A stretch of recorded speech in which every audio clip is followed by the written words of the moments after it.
La Universidad Autónoma de Coahuila y su Escuela de Ciencias Sociales, a través de la licenciatura en Historia, presenta su programa Voz de la Memoria, un espacio para difundir, compartir y comentar aspectos conocidos y no tan conocidos de la historia.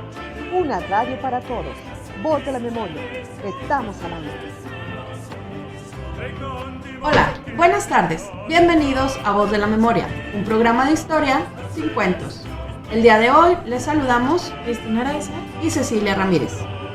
Contamos con la presencia de una exalumna de nuestra escuela que, igual que muchos de los que han estado aquí, es una persona de la que siempre se habla, tiene una trayectoria que quisiéramos poder seguir. Su nombre es Tere Mora o María Teresa del Carmen Mora Cortés. Ella es licenciada en Historia por la Universidad Autónoma de Coahuila. La tesis con la que se tituló fue El fenómeno de la transculturación africana en Matanzas, Cuba y Veracruz, México, de 1750 a 1850, en un estudio comparativo. Actualmente es maestrante en Historia por la Universidad Autónoma de Baja California. Está trabajando en su tesis de maestría, la cual se titula La agricultura en las misiones jesuitas de la antigua California, con un capítulo dedicado a la elaboración del vino en las misiones. Su principal línea de trabajo es la investigación en el cambio de las etapas de elaboración del vino, la vitivinicultura como actividad social y económica. Te agradecemos mucho, Tere, que estés aquí con nosotros el día de hoy. Al contrario, muchas gracias.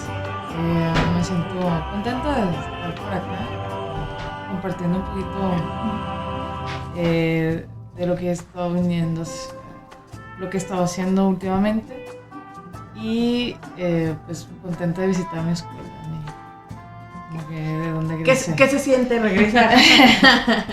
Pues fíjate que venía pensando en muchas cosas, pero cuando entré por la puerta de la escuela me dio así como una nostalgia de decir, mira, cuánto tiempo ha pasado, porque tenía como 2 años que no venía. ¿Ah, sí? Entonces, pues sí, justo fue lo que me tardé en regresar. De que estabas en Baja California.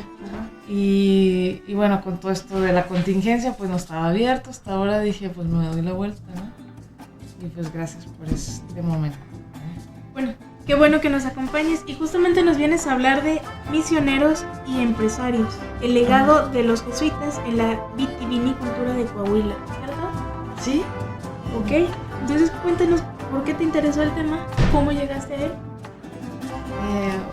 Bueno, en este tema de inicio, quiero decirles, forma parte de un capítulo. Bueno, inició como una investigación que ahora forma parte de un capítulo de un libro que publicamos entre la Universidad Autónoma de Coahuila, que es de la Escuela de Ciencias Sociales, hasta con la colaboración de la Secretaría de Cultura del Gobierno del Estado. El tema, ¿cómo surgió? Bueno, yo todavía era alumna de aquí de la licenciatura en Historia.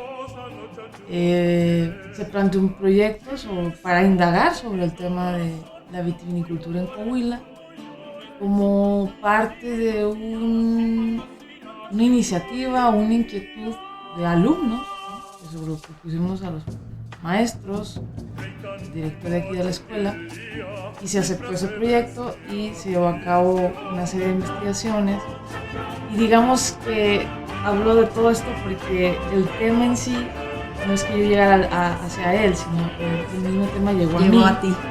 Porque ya saben que cuando eres alumno, de repente no sabes por dónde iniciar, qué hacer, cómo te va a llevar el tema. Y yo, en una visita que hice al archivo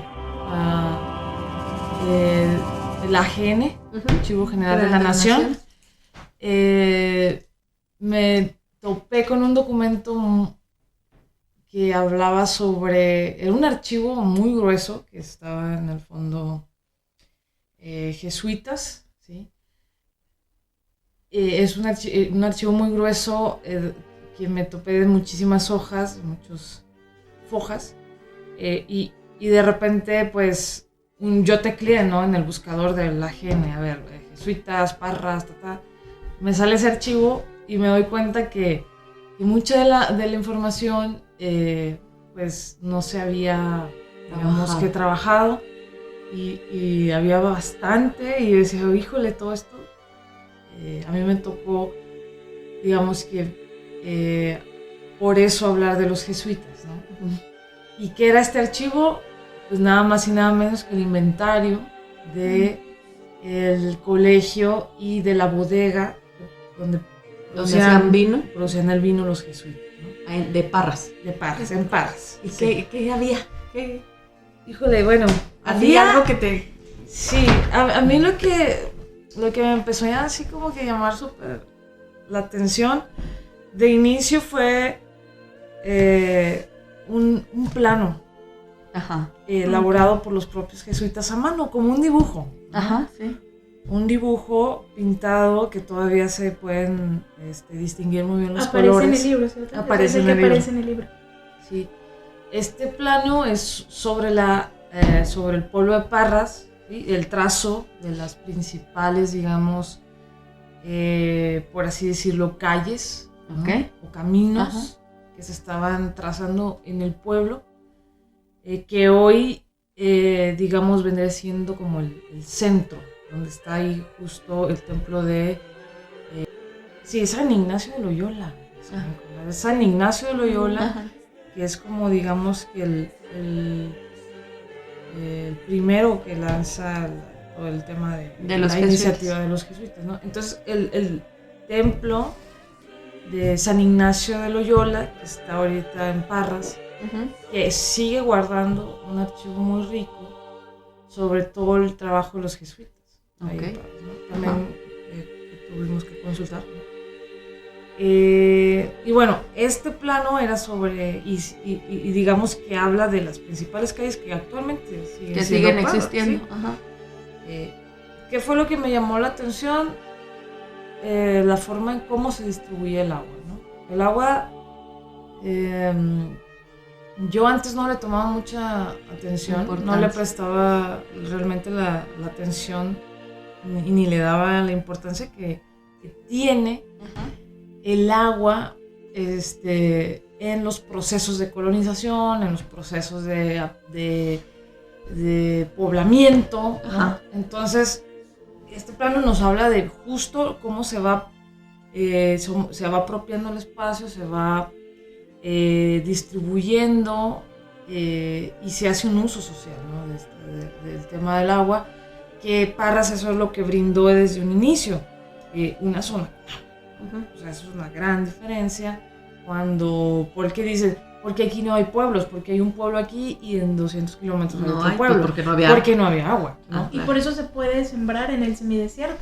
Y por eso se puede sembrar. Sí, muchos decimos, ay, Parras el gran oasis, y sí, pero oye, pues hay que explicar por qué es un oasis. Se hizo un oasis. Y Parras hasta el día de hoy, la vitalidad de Parras depende de la sierra que está ahí en el sur, porque de ahí emanan los manantiales, de ahí se puede, esta sierra, que en ese momento la llamaban Sierra del Sur, que viene en el plano así, sigue siendo como la gran fuente de agua para Parras, ¿no? Antes, pues los veneros estaban digamos que a la vista, ¿no? Sí. O sea, no tenías que perforar para sacar agua. Sí, este tema de los pozos y eso, pues no, estaba en la superficie, eran ojos de agua, lo que conocemos como ojos de agua. Y esos fueron los primeros, digamos, yacimientos. Por eso deciden los jesuitas asentarse ahí, porque encuentran agua. Exactamente. Y digamos que, bueno, pasa algo bien curioso, justo haciendo indagando sobre los jesuitas, pues también tienes que ver lo demás, ¿no? O sea, Parras se funda en 1598 por los jesuitas, se funda como la misión de Santa María de las Parras, un pueblo misión, ¿no? Pero realmente antes de que se fundara como misión, llegan primero algunos hacendados. O sea, por ejemplo, Urdiñola, Lorenzo García, y ahorita, por ejemplo, Lorenzo García, que funda o digamos que establece la primera, digamos, de las primeras viñas, ¿no? Y de las primeras bodegas que hay, que hoy se conoce como la vinícola más antigua de América, que es Casa Madero, ¿no? Pero la Hacienda San Lorenzo ya después pasó a ser de la familia Madero, ¿no? A finales del siglo XIX. ¿La Hacienda San Lorenzo la fundan los jesuitas o este señor García? Lorenzo García. Lorenzo García. Los jesuitas, ¿cuál es la función que tienen los jesuitas? Los jesuitas llegaron a Parras con la idea de, aparte de la cristianización de los grupos indígenas de la zona, también adoctrinar a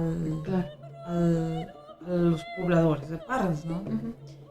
Y ellos, digamos que los jesuitas siempre han sido conocidos por buscar la manera de generar sus propios recursos y ser agricultores. O sea, realmente dentro de su formación, el ser agricultores era parte fundamental. Claro. Sí. ¿Era parte de esta congregación las tierras? Las tierras de ellos. Sí, ¿eran de ellos? ¿Pertenecía a la iglesia?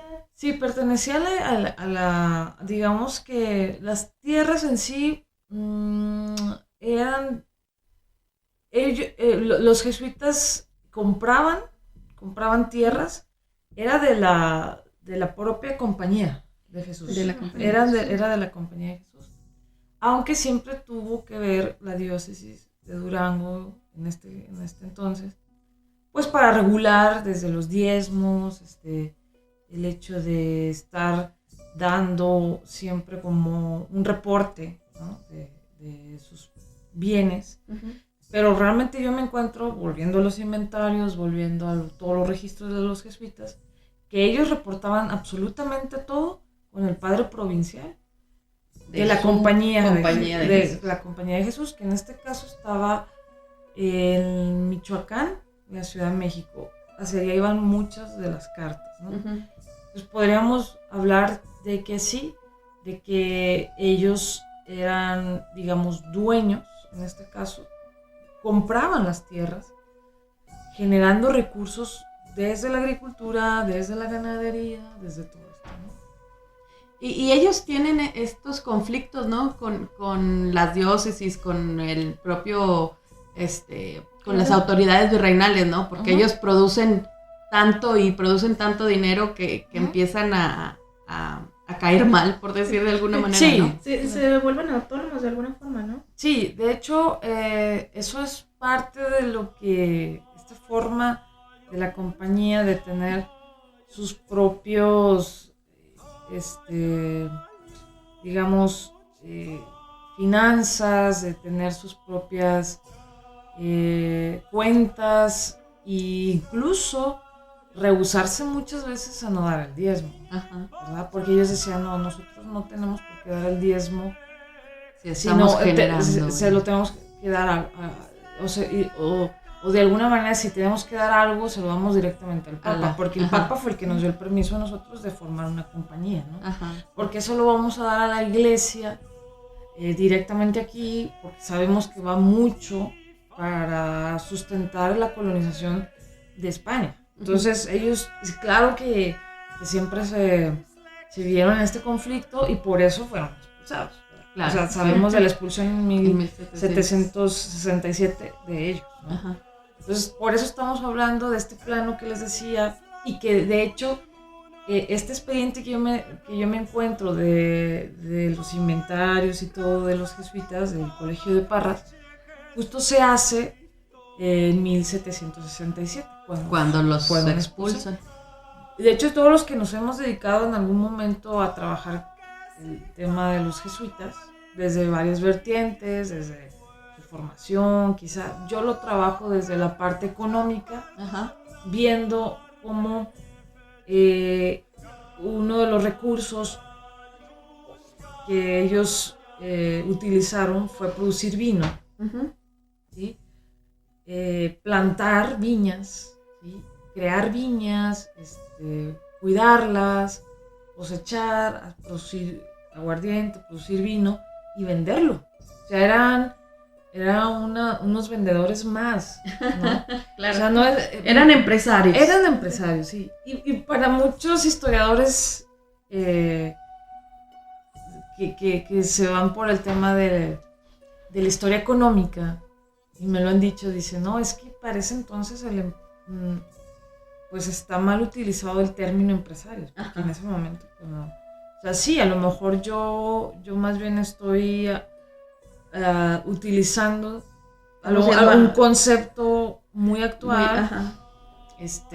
Tampoco les iba a decir emprendedores, ¿verdad? Pero dije, bueno, pues estos hombres, digamos que estos misioneros que estuvieron acá en Parras y en general, también lo trabajo para el tema de Baja California, siempre buscaron la manera de generar sus propios recursos, ¿no? Claro. Y ser autosuficientes. La utopía de ellos era ser autosuficientes. Yo creo que ahí sería una gran diferencia. Eso marcaría la diferencia. ¿Producían solamente para ser autosuficientes o producían para vender y generar ganancias? Buscaban las dos maneras.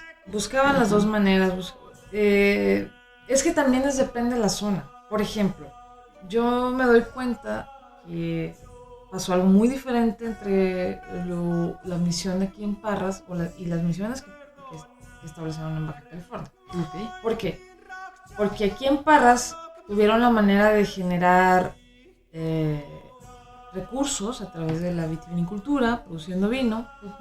También eran dueños, los jesuitas de aquí de la misión de Parras, eran dueños de miles de cabezas de ganado. O sea, eran ganaderos, o sea, y vendían cabezas de ganado por acá, cabezas de ganado por allá. De hecho, los mismos, al interior la Compañía de Jesús, ¿qué pasó? ¿Cómo lo hizo aquí en Nueva España?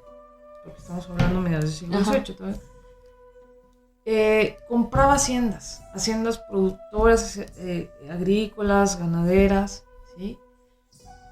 Y con las mismas haciendas empezaron a generar sus recursos para mantenerse, ¿sí? Okay.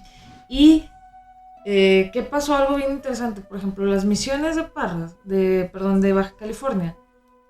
En Baja California no hay agua. Es la gran diferencia.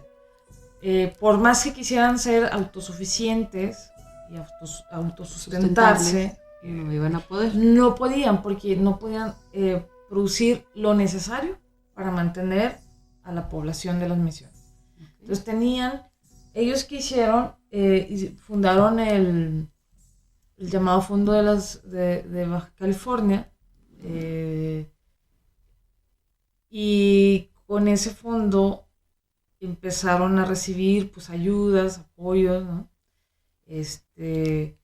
De varias gentes con dinero de aquí de la Nueva España, y con ese dinero, en lugar de gastarlo, invertirlo, tráete comida, compraron haciendas.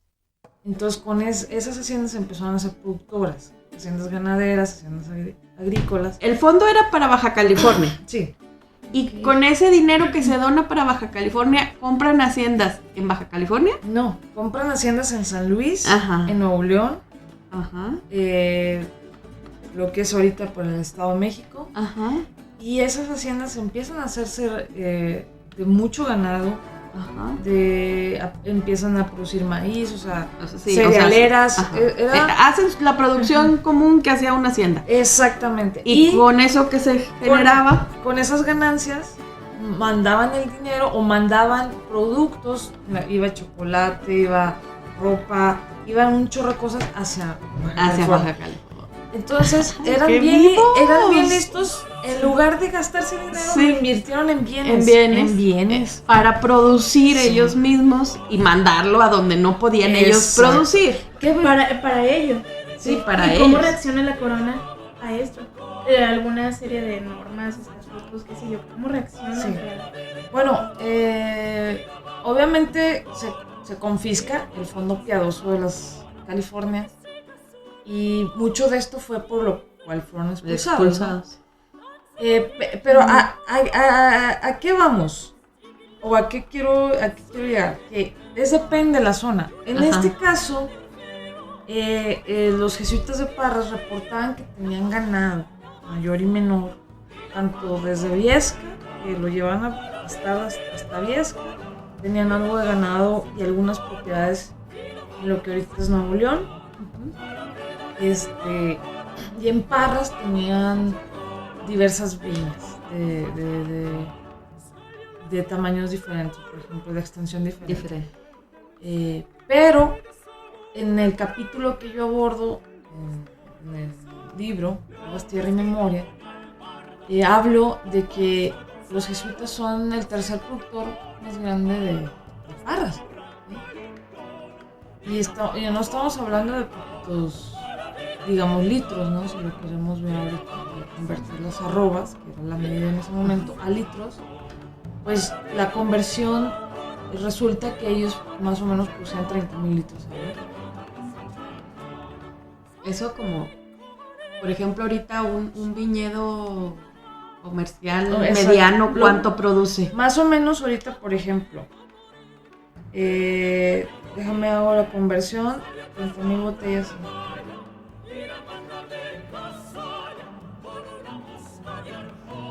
30,000 litros más o menos son 40,000 botellas de 750 mililitros. Entonces eso te lo produce un viñedo que tiene una extensión más o menos de 15 hectáreas. O sea, sí se puede poner que es una producción comercial, o sea, sí, claro es una producción comercial, a eso es a lo que voy, que muchos queremos ver como muy romántico el tema y decir, ay, no, es que pobres jesuitas tenían que... Qué buenos eran, que producir vino para sus misas, ¿no? Entonces yo decía, oye, hacían muchas misas. Yo dije, pues, ¿para cuántas misas quieres tanto? ¿Para cuántas misas son, no? Entonces yo dije, no, esto no me convence. Ajá. Y dije, y empecé a indagar, vi sus libros de cuentas y dije, no, este es un dineral. Había distribución comercial. Había distribución comercial. ¿A dónde iba? ¿A dónde se distribuía?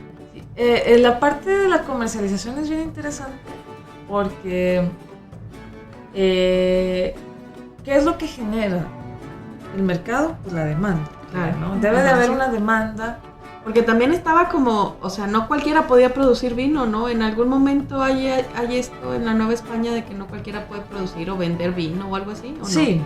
Mira, siempre se mandaron, digamos que, cartas por parte del rey, ¿sí? Que advertían digamos que la pena por estar produciendo vino. Ajá.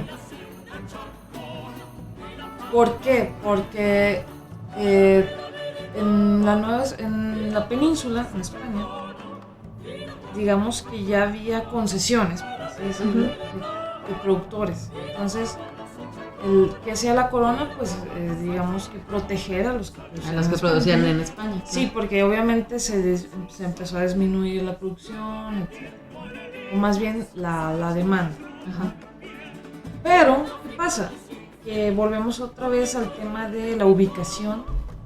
Pensemos que para que llegara vino desde la península pasaban meses, claro, 3-4 meses que llegaba al puerto de Veracruz y luego otro mes, 2 meses en lo que transportarlo de Veracruz a la Ciudad de México y de ahí ver, oye, cuánto va para acá, cuánto va para allá, hacia el camino, tierra adentro, ¿no? El camino que se usaba para hacer el comercio, la distribución, del centro hacia el norte. Y todavía pasaban otros 4 meses.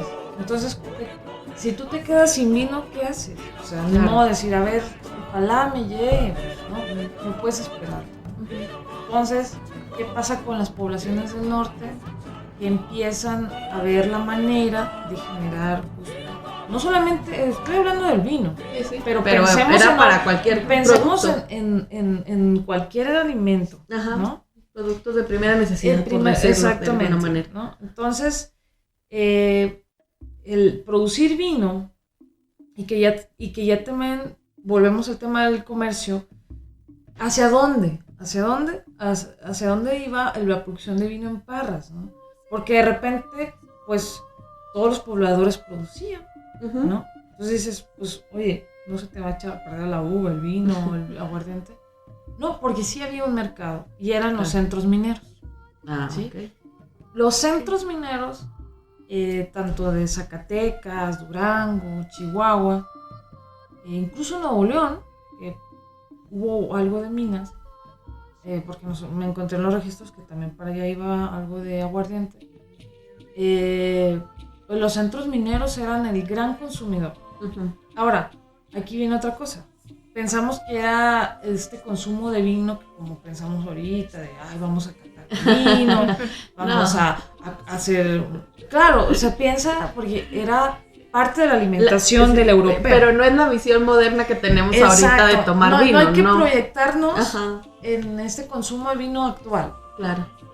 No, en ese momento, algo que me llamó mucho la atención, que decía, no, es que yo quiero ver esa parte romántica de que el vino era tan delicioso o algo así. No. Y no estaba. Y no. Dije, chin, entonces las películas no son ciertas, no te creo. No, lo que más se producía era aguardiente. O sea, todas estas extensiones de viñedos, de viñas, porque viñedo es, digamos que es un término muy actual, ¿no? Antes era viña. ¿Sí? Entonces, toda esta extensión de viñas, el cuidado, la producción, los alambiques, las uvas de madera, la fermentación, digamos que el 80% era para producir aguardiente. De uva.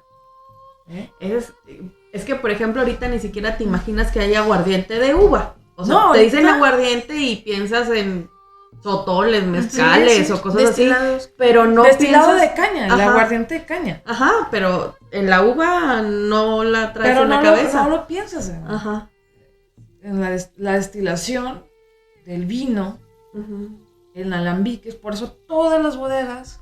Ahí a lo mejor podríamos hacer un paréntesis y decir qué es o sea, cómo definimos un aguardiente o cómo lo diferenciamos de un vino, por ejemplo. Exacto. Mira, el aguardiente tiene un proceso diferente. Primero se hace el vino, la fermentación de la uva. Eso es el vino, ¿no?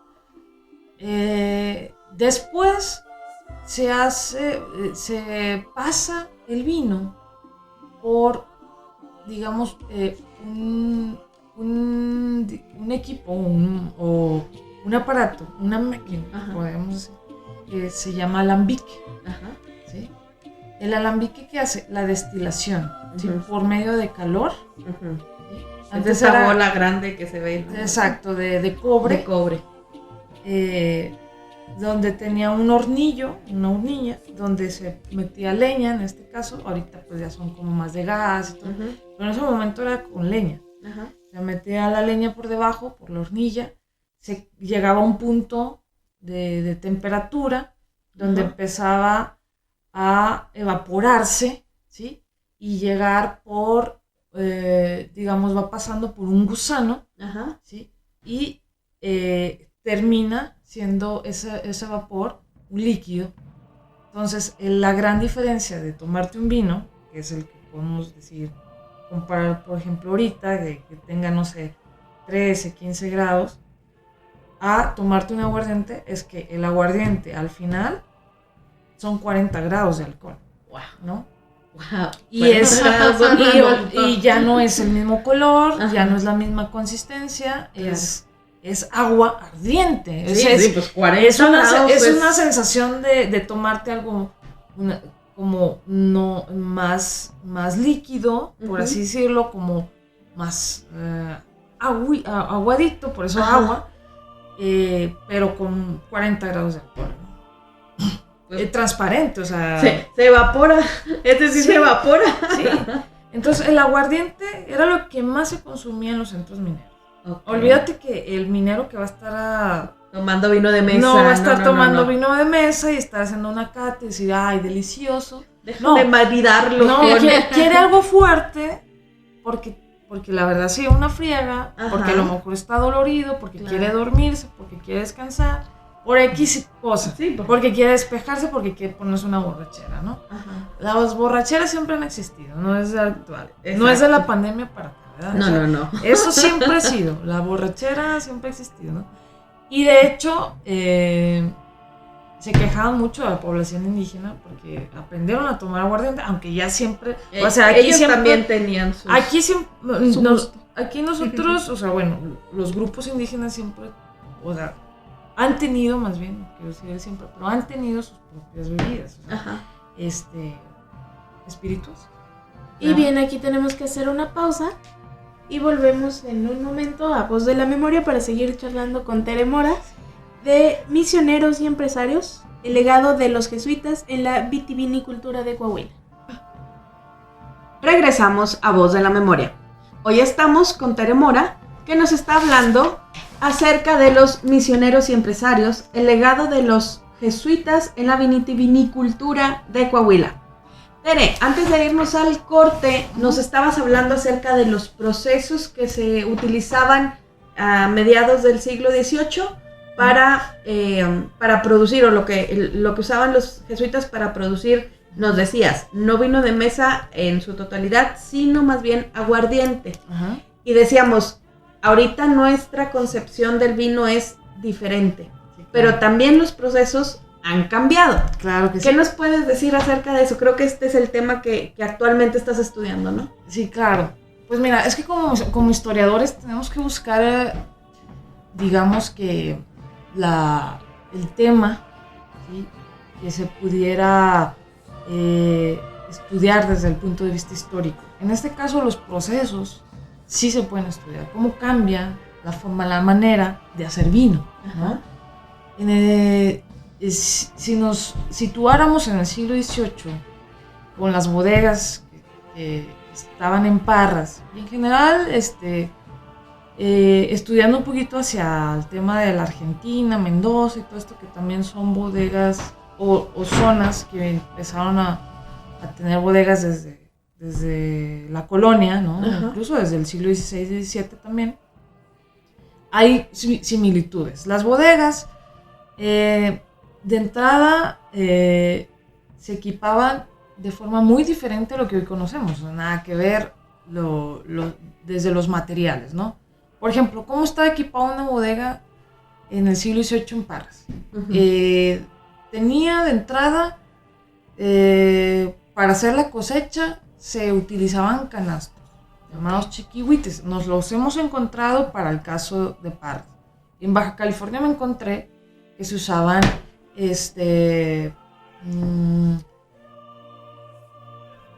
¿cómo se? Costales. Costales para poner la uva, los racimos una vez cortados, ¿no? Luego se traslada la uva a la bodega, ¿no? Las bodegas es bien interesante porque sí hay que tener en cuenta el tema de la temperatura. Claro. ¿Sí? La uva Para es la muy conservación. exactamente, para conservar. La uva es muy sensible al calor, ¿sí? Porque sobre todo se compone por azúcares, ¿no? Una vez que ya se cosecha. Entonces, arranca el tema de la fermentación. Entonces, el tema de que me llamó mucho la atención para aquí, para Parras, es que las bodegas, la estructura era adobe. Entonces, Claro. Las bodegas eran de estos, tenían unos muros muy gruesos, de adobe, eran frescas. Claro, ¿verdad? claro, te ayuda a conservar. Enjarradas con yeso, con mampostería. Bueno, llegabas a la bodega con los racimos, los trabajadores, ¿no?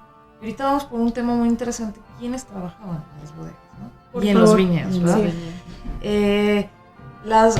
Las bodegas estaban equipadas, por ejemplo, con un lagar. ¿Qué es un lagar? ¿Qué es un lagar? Lagar era un depósito, digamos que era como una pila de concreto Ok. en donde se vertía los racimos. Completos. Completos. O sea, ahí los cientos de kilos de uvas Ajá. que se cosechaban. Llegaban y vaciaban ahí su canastito, exacto. su costal. Más o menos se ha medido que algunos lagares tenían una capacidad de 500 para recibir 500 kilos de uva, ¿no? Ok. O sea, racimos enteros. Aquí no se despalillaba, que es un proceso muy actual, que es... ¿Qué es despalillar? Despalillar es separar la uva del tallo. Es Ajá. como la selección. Exactamente, de ir quitando De ir la uva quitando la Las uva partes del... útiles. Ok. Ajá. Exacto. No, aquí todos los racimos. Entonces, ¿qué seguía? El pisado. El pisado de la uva. Eso es lo que sí vemos en las películas. Eso es lo que sí vemos en las películas y que ahorita todo eso es el performance. Que bueno que ya no se pisa la uva. Pero cuando se hacen el tema de las fiestas de la vendimia Ajá, y así, sí, en Parras lo ves. haces como el ritual de la pisa de uva. Tradicional. Que es súper tradicional y ya pasas a inaugurar la fiesta de la vendimia, ¿no? Ajá. Bueno, esto sí se hacía antes, también se hacía. El pisado de la uva lo que te permitía era no quebrar las pepitas o las semillas. Ajá, ¿sí? okay. Para que no se hiciera amargo. ¿Sí? Que siempre han sido muy importantes las semillas, sí aportan cuestiones al vino. Okay. Sensaciones, notas, lo que percibes en el vino, mucho lo trae la semilla. Ajá. Pero no una semilla quebrada, ¿sí? Okay. Sino una semilla que esté reposando ahí con el jugo, con el mosto, ¿verdad? Entonces, el pisado de la uva permitía que no se quebrara la semilla. Entonces, pero también limitaba, porque no era tan cuántos litros eficiente. querías hacer, ¿no? Ajá. Entonces, ¿qué pasa? Que cuando yo me encuentro en los inventarios de los jesuitas, en este inventario de la bodega de Parras, de los jesuitas, que ya se empieza a introducir las prensas. Eso es lo que te de iba a madera. preguntar. ¿Hasta cuándo pisan y empiezan a utilizar otro método? Exacto. Ya en el siglo XVIII ya estaban utilizando esos métodos. Mediados del siglo XVIII ya estaban las prensas de tornillo, ¿no? Ajá. Estas prensas que vemos que son de madera como si fuera una tina de madera. Ajá. Y que en medio tiene un gusanito que tiene un tornillo grueso. Ajá. Que ahí vas bajando como digamos una mariposa Ajá. pero en medio viene una tabla bajando también. Okay. Entonces ahí vas haciendo vas comprimiendo todo. Exactamente. Ahora, aguas. Me encontré con algunos autores, ¿sí? Que manejan justo el tema de la producción de vino en época colonial, que esas prensas no se utilizaban para prensar la uva en un inicio, sino se utilizaban para prensar los ollejos. O sea, una vez que ya se pisaba la uva, lo que quedaba, el bagazo, por así decirlo, para seguir exprimiendo, porque era como una esponja que todavía traía mucho jugo. Se ponían las prensas y se hacía la prensa, ¿no? Se hacía el prensado de los ollejos, ¿no? Ajá. Todavía estos son indagaciones, o sea, es en la tesis que estoy ya queriendo sacar. Que ya casi sale. Que ya casi sale. Que ya estaba cocinándose ahí a punto de salir. Justo es un tema que trabajo, ¿no? De este método, o sea, si era... Pero dejémoslo como que la pisa de uva sigue siendo la forma de extracción del jugo del agua, ¿no? Okay. Bueno, una vez que ya tenías el jugo, se mandaba por ejemplo, el jugo se mandaba a unas tinas, ¿sí? O cubas, por así decirlo, de madera. Pero esto es bien interesante, también tiene que ver con la zona. ¿Sí? También varía el material, ¿no? ¿Qué me encontré para el caso de Parras? Que las tinas, tinajas, tinajones, por así decirlo, le llamaban de muchas maneras, que realmente eran las cubas de fermentación, eran de madera de mimbre, porque en la zona, en Parras, había mucho mimbre, ¿no? Ajá. Okay.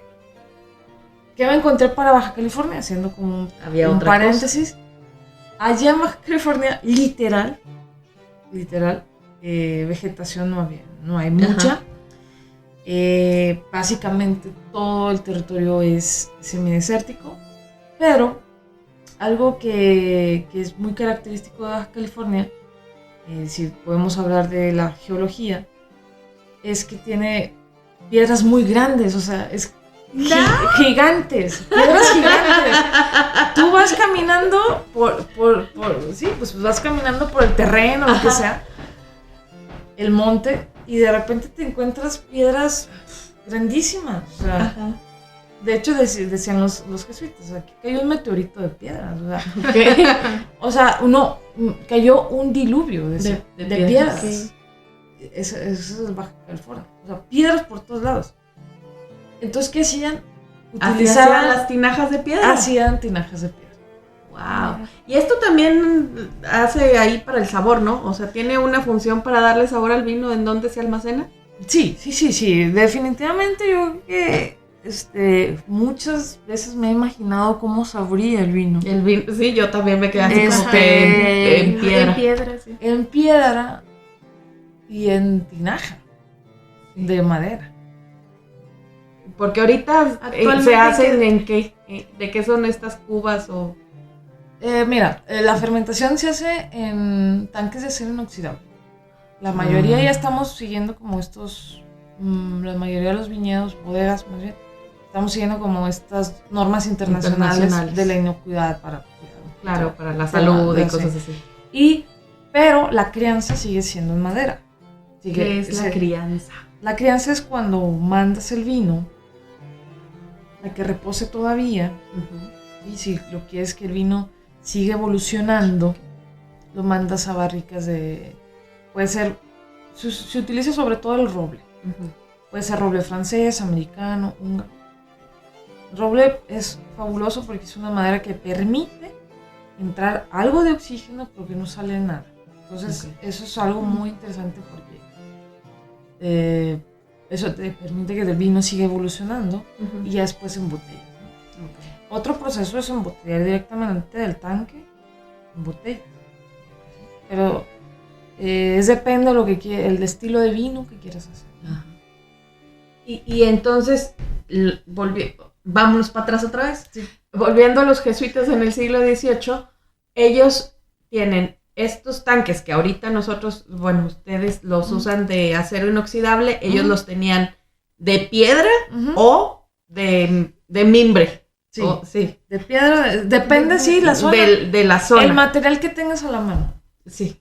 Bueno, eso es bien interesante. Ahora, esto que eran súper pragmáticos. Sí. O sea, todo lo que a todo le encontraban. Sí, o sea, a todo le encontraban una utilidad, no sé. Ahora, yo me encontré que por ejemplo, las piedras servían también como lagares para pisar ahí la uva, pero luego también se hacían tinas de piedra que le llamaban búnkers. Allá le llamaban búnkers. En los inventarios de allá, yo me tapaba un búnker, o sea, y lo inventariaba, ¿no? Era parte de los bienes. Si lo era parte de los bienes de la bodega, un búnker de piedra. Un búnker de piedra. Entonces yo decía que es un búnker de piedra. Entonces indagando en todo lo que dejaron los jesuitas, que dejaban sus crónicas, decían, no, es que los búnkers de así. Entonces dije, bueno, pues es donde era el lagar y era donde fermentaban, ¿no? ¿Sí? Ahora, y luego indagando más hacia atrás, digamos que los depósitos siempre se ha utilizado la piedra como un material para hacer vino. Siempre. ¿En todos lados? ¿O nada todos lados. En Baja California? En muchos lados. Por ejemplo, historiadores sobre procesos de vino, producción de vino de España, que obviamente pues, nos llevan un chorro, allá sí hay una corriente historiográfica sobre producción de vino. Aquí pues vemos unos que otros que andamos investigando. Pero allá sí hay toda una historiografía. Entonces, indagando en algunos de los autores, el lagar de piedra siempre, ha sido muy utilizado. ¿Por qué? Porque antes la viña no estaba cerca de la bodega.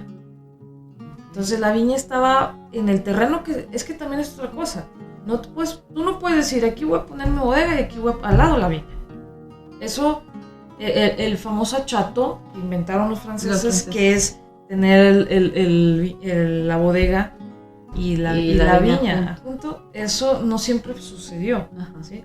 De repente la viña estaba en un terreno lejos porque allá había agua, pero mi bodega quedaba acá porque acá es donde yo estoy cerca del pueblo, donde yo puedo comerciar.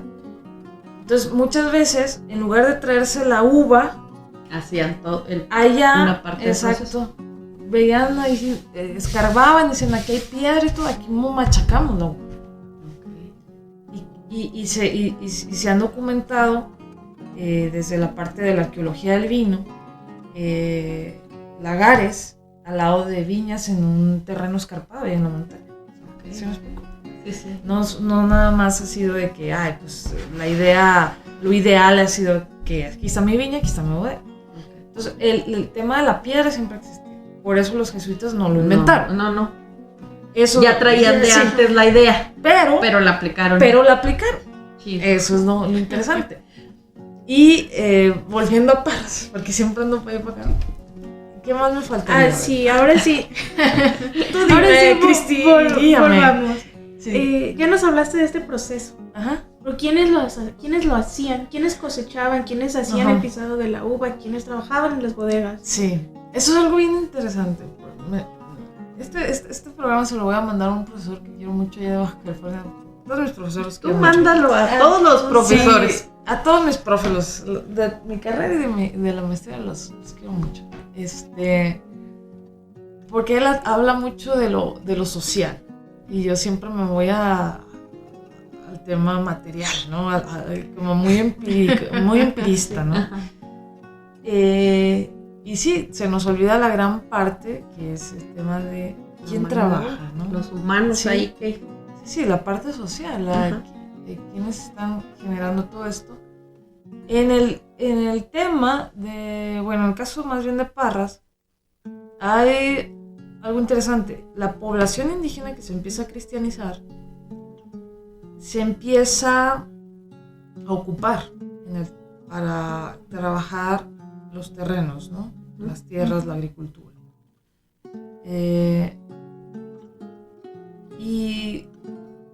Pero no se les digamos que no los llaman esclavos a ellos, a los indígenas. Sino operarios, porque se reciben pago, un salario muy módico, obviamente, pues casi nada, de 2-3 reales diarios, ¿no? Y yo decía que te alcanza con 2 reales, ¿no? Y como dije, no me voy a poner a ver otros temas, sino, por ejemplo, ¿cuánto vino podrían comprar con 2 reales? ¿Cuánto aguardiente? Por ejemplo. ¿Cuánto? ¿Y cuánto? Y, por ejemplo, el vino, el aguardiente costaba más que el vino, la arroba. Una arroba eran más o menos 16 litros. La arroba de aguardiente costaba 8 pesos. Y la de vino, 4. ¿Por qué 8 el aguardiente? Porque necesitas mucho vino para hacer una arroba de aguardiente. Ya te gastaste lo doble o lo triple para hacer una arroba de aguardiente a lo que harías con... ¿Y el tiempo? ¿El tiempo también era similar? De fermentación. Pues es que el aguardiente era con el vino. Se hacía a partir del vino. Entonces era y la destilación, digamos que el aguardiente es el segundo paso del vino. ¿Sí? La destilación, pues sí, más o menos era un proceso tardado, pero ya estaba como que controlado, ¿no?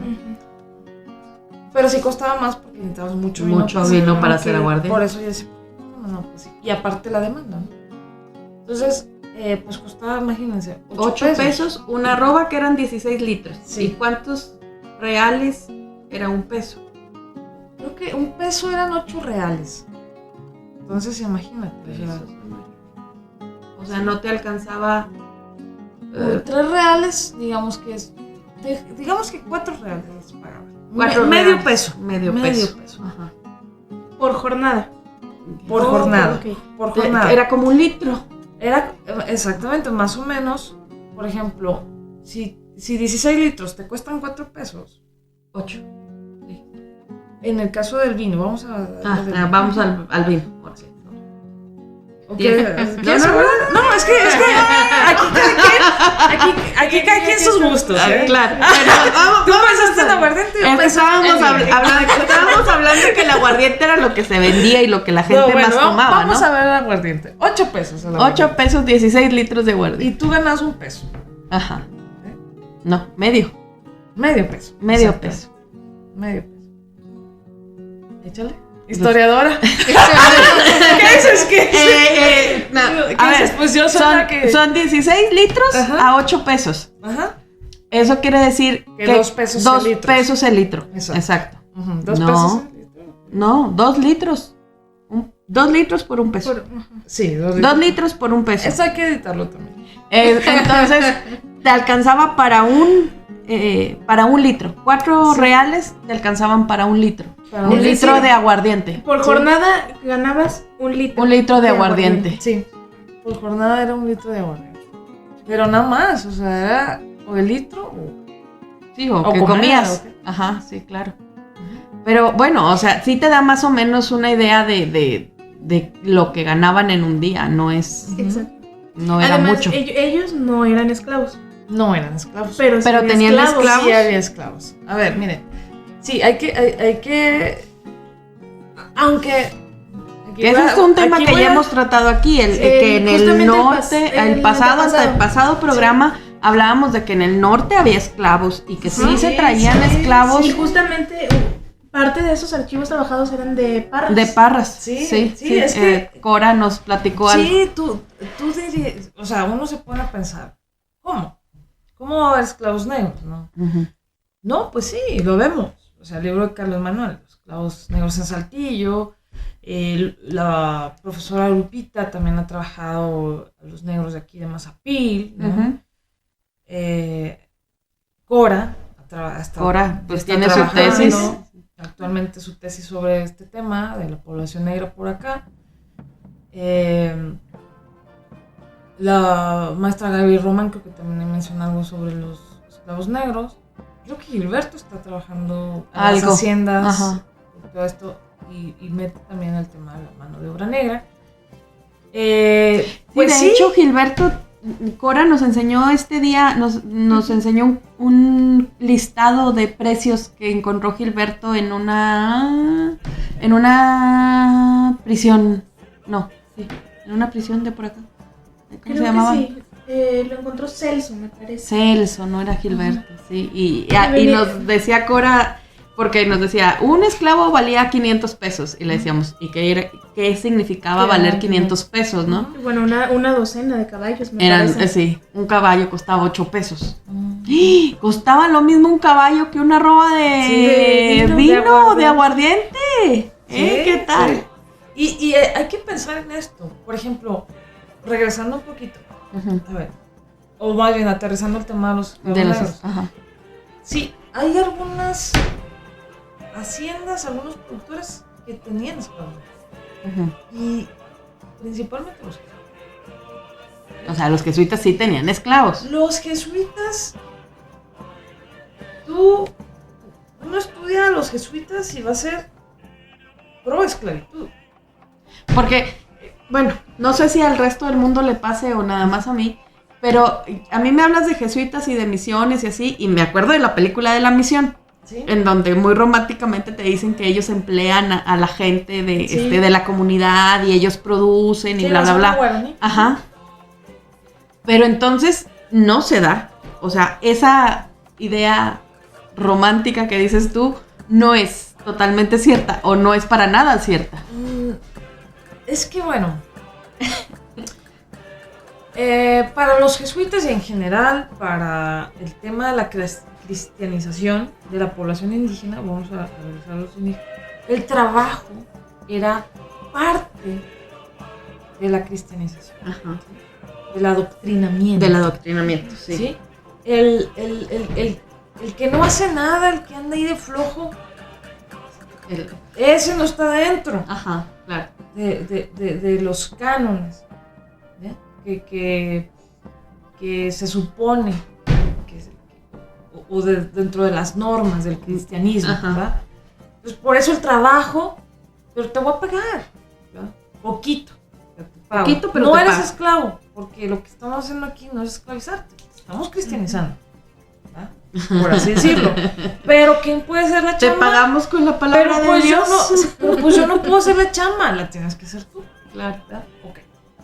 Sobre todo la chamba ruda. Yo no quiero hablar que todos los jesuitas sean así. Muchos jesuitas se morían trabajando Ujú, la tierra para ver qué sacaban y mantener a las misiones. ujú. Pero otros decían, no, pues trabájale, mijito, yo estoy aquí. Yo te digo cómo. Yo te digo cómo, ¿no? ¿Qué pasa en el tema de la esclavitud del negro? Que es muy diferente. Ujú. ¿Sí? Estamos en el auge siglo XVIII de la esclavitud mundial, Ajá. Sí, sí, sí. donde más esclavos ha habido en la historia De lo humano. de la humanidad. Pues los jesuitas fueron pro esclavistas, ¿no? O sea, ellos sí eran esclavistas, ellos de hecho siempre traían 1 o 2 esclavos con ellos para moverse hacia donde iban como sus sirvientes particulares. Ok. Entonces el tema de tener esclavos en Parras no era nada nuevo. Ujú. Solo que como vemos que Parras era un pueblito chiquito en Claro. medio de un territorio donde todavía no estaba al 100% colonizado, estaba en proceso de colonización, y tú dices, ¿por qué negros? Se supone que los negros son para las grandes plantaciones, para las grandes extensiones de cultivos, pero no, los esclavos negros eran sirvientes particulares de muchos y entre ellos jesuitas. Pero también decían, pues órale, mijito, échanos la mano, vamos a trabajar. Y pues por ahí se enrolaban.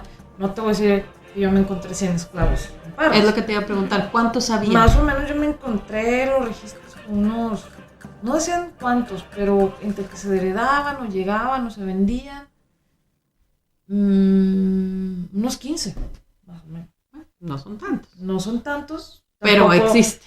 pero llegaron. Tampoco vinieron a hacer la agricultura, aquí a Parras tampoco. Pero sí hubo, a mi caso, ¿verdad? Quizá alguien pueda decir, no, sabes que yo sí me encontré un listado, por ejemplo, de tantos esclavos en tal hacienda, en tal parte de aquí. Ajá. Pero al menos yo no me los encontré, ¿vale? Pero también está la otra parte, no es que no hubiera. A lo mejor sí están ahí. Ujú. Pero entonces ellos no llevaban a cabo realmente una gran labor en la agricultura en las viñas. Digamos que no, que casi el trabajo recayó más en la población indígena. Indígena. Ok. Ahora, también no hay que olvidar a la otra población indígena que llegó a poblar Parras. Sí. Los que vienen de los tlaxcaltecas y todo esto. tlaxcaltecas, que van de aquí de Saltillo hacia Parras. Ujú. Y los tlaxcaltecas eran muy buenos agricultores. Sí, claro. Muy buenos agricultores. Entonces ellos, la gran mayoría de las viñas de Parras Están trabajadas por los estaban tlaxcaltecas. trabajadas en su huerta de traspatio. Porque también no hay que proyectar los viñedos actuales, las Ajá. extensiones actuales, a ese momento. Claro. Dice Sergio Corona Páez, que fue su tesis doctoral y su libro sobre la producción de vino en Parras, es la vitivinicultura en el pueblo de Santa María de las Parras como el paradigma andaluz. Él decía que mucho de la producción de aguardiente y en general de la vitivinicultura de Parras tenía que ver con el modo andaluz de hacer vino. ¿Sí? Okay. Porque tampoco estemos esperando, como La Rioja o como Borgoña se hace vino por acá. No, también hay que ver que en ese momento la gran influencia de cómo producir vino estaba en el sur de España, en la zona andaluza. Desde Jerez, desde el marco del Jerez, le dicen que es una amplia región donde en el sur de España. En el sur de España, en Andalucía. Entonces, Sergio Corona Páez decía que que la vitivinicultura en Parras era de traspatio, era de huerto. Cada quien tenía su viñita ahí atrás. Y igual. Pero también, ¿cómo ibas a producir 40,000 botellas en tu patio trasero? Pues, ¿qué patio tenías? No, yo decía, yo hablo, sí, claro, es que los 3 productores más grandes, que es Urdiñola, que tenían sus viñas grandes, los 3 productores, que eran extensiones mucho más grandes. De, no sé, podríamos decir que a lo mejor alcanzaban las 10 hectáreas, no sabemos, la ciencia es cierta. Pero, y también decir que es un gran productor en ese momento, claro. ¿Comparado con qué? ¿Con qué? ¿Verdad? También hay que... Sí, por eso te decía ahorita verlo. así como que 40, no, ¿cuánto es esto? ¿No? Por ejemplo, Urdiñola producía como 50,000 litros. En la hacienda de San Lorenzo García como 40,000. Y los jesuitas otros 30,000. Entonces yo por eso decía, los jesuitas son como el tercer productor. Pero si tú juntas a todos los tlaxcaltecas que tienen su huerta de traspatio, pues hacen, yo creo que entre todos, mucho más de lo que hacían estas 3 haciendas. Estas 3 propiedades. ¿Sí me explico? Sí, ya. Pero eran pequeños propietarios de huertas, de solares, que aparte tenían un pedacito de viña, tenían higueras, tenían nogales. Plantaban de todo. Lo que conocemos, lo que es ahorita Parras. Ajá, sí, claro. Nogales, vid, higueras, higo, o sea, todo eso, desde entonces ya era Parras, ¿no? Entonces, también hay que ver que la viña de huerto, o la viña de traspatio, era lo fuerte también, ¿no? Claro. O sea, sí había, la gente en general producía para sí misma, ¿verdad? Sí. No, y para vender. También para vender. Para consumo propio y vender. Y producían, ahí me surge la duda, porque dices, entre todos producían más que los demás, y se organizaban de algún modo para producir entre todos, o cada uno tenía su lagar y su tina y todo esto. Eso es bien interesante porque muchos producían nada más uva y la vendían. Ok. Y se la vendían a los otros. Y se las vendían a los que tenían bodegas o equipos. Otros rentaban los equipos, las bodegas. Y aquí me voy a atrever a meter un tema interesante, que el vino y el aguardiente, incluso la propia uva, llegaron a ser pseudomonedas, productos de intercambio. Ajá.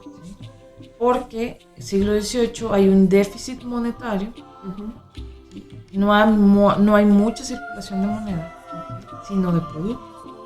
Entonces, yo lo que me encuentro, por ejemplo, en los libros de cuentas de los jesuitas, era que Agustín de no sé qué, dona 5 arrobas de aguardiente para sus próximas misas, ¿no? Entonces, digamos que el vino, el aguardiente y la uva son pseudomonedas. O sea, estas personas que tienen sus huertos de traspatio y le rentan, vamos a suponer, a los jesuitas su maquinaria para procesar, le dicen, no te voy a pagar 8 pesos, 10 reales o lo que sea. No, te voy a pagar 6 arrobas de vino de aguardiente. Exactamente. Okay. Y Gilberto Sánchez Luna, de hecho, yo le recomendé el libro de Ruggiero Romano, que habla justo de las pseudomonedas, que son los productos de intercambio en la Nueva España, donde precisamente el vino y el aguardiente entran ahí. Porque Gilberto también aborda un tema sobre cómo algunos productores, sobre todo los jesuitas y algunos otros productores, pagaban a la diócesis de Durango el diezmo con uva. Ahí van las arrobas para la misa. Sí. Para el vino de consagración. Sí, no tengo el diezmo, así que tú digas, aquí tienes los 8 pesos. Como dice la canción, peso sobre peso, no lo hay. Pero ahí te van tantos canastos de uva. El trueque, bueno, pues es que el trueque yo creo que nunca ha dejado de existir. No. Mira, aquí la escuela está enfrente de la Plaza de Armas de Saltillo. A los que no nos conocen. Sí. Entonces, tú te cruzas aquí a la Plaza de Armas y hay una de trueques los viernes Sí, que ves a las señoras sí, y sí. ahora tú me das y yo te doy Y aquí. además están sí. en las redes sociales, ¿no? Están Ajá. los grupos estos de permuta y a ver, yo Sí. tengo esto, ¿qué me ofreces? Sí, sí. Sí, de hecho, los mercados, los mercados regionales de ese momento Así eran trabajaban. a través de intercambios, de trueques. Ajá. Y no solamente se intercambiaban productos, sino servicios. Ok. Ah, bueno, mira, pues yo no sé, una roba de aguardiente, pero mañana vienes y me ayudas a construir todo esto. Antes de que te la tomes, me ayudas Sí, a construir sí. y luego ya te la tomas. Y ya te pago con una roba, porque si no, no vienes. Eres tan capaz. Sí. A veces crudo y una roba, o sea, imagínate, una roba de aguardiente. Bueno, Tere, te agradecemos muchísimo que hayas estado hoy aquí con nosotros. Se nos quedan muchas cosas y podemos seguir hablando un buen rato todavía, pero pues tenemos un límite. Te agradecemos que te hayas tomado el tiempo, que nos hayas traído este tema que está bien interesante y que como muchos nos dan muchas... dice Graciela, de aquí sale tema de tesis. Sí. Entonces, muchas gracias por haber venido. No, hombre, gracias a ustedes y encantada, ¿eh? Saludos a todo el auditorio, a los que nos escuchan. Ahí estamos, si quieren escribirnos o algo, algún tema que se haya quedado ahí, que digan, oye, quiero más, saber más de esto, con toda confianza me escriben ustedes, chicas, aquí con Ceci y con Cristi. Y ustedes me dicen, oye, alguien se quedó con esta duda, ¿no? Sobres. Sí. Va, como quiera, los invitamos a que nos sigan en todas las redes sociales, Facebook, Twitter, Instagram, Spotify y YouTube. También por ahí estaremos rolando el link del libro precisamente para Sí, que lo tenga claro. acceso la gente. Por favor, sí. Del libro. Y también podemos poner tu contacto si contacto, quieres, podemos para decir que que te contacten directamente. Pongan mi contacto y para cualquier duda, en serio, con todo confianza. Dudas, quejas, sugerencias. Es que para eso reclamaciones. estamos acá, para eso hemos trabajado, para que la gente sepa, o sea, esto no se tiene que perder. No, y para eso nosotros estamos aquí, para que tu trabajo pueda llegar A muchas personas. a donde sea que nosotros Sí, lleguemos. Yo encantada y feliz de eso. Bueno, Muy entonces por ahí estaremos poniendo el link que está abierto, está disponible, Uvas, Tierra y Memoria. Y muchas gracias, Tere. Gracias a de ustedes, verdad por el chicas. tiempo. No, al contrario. Hasta luego. Saludos. Bye. La Escuela de Ciencias Sociales presentó Voz de la Memoria,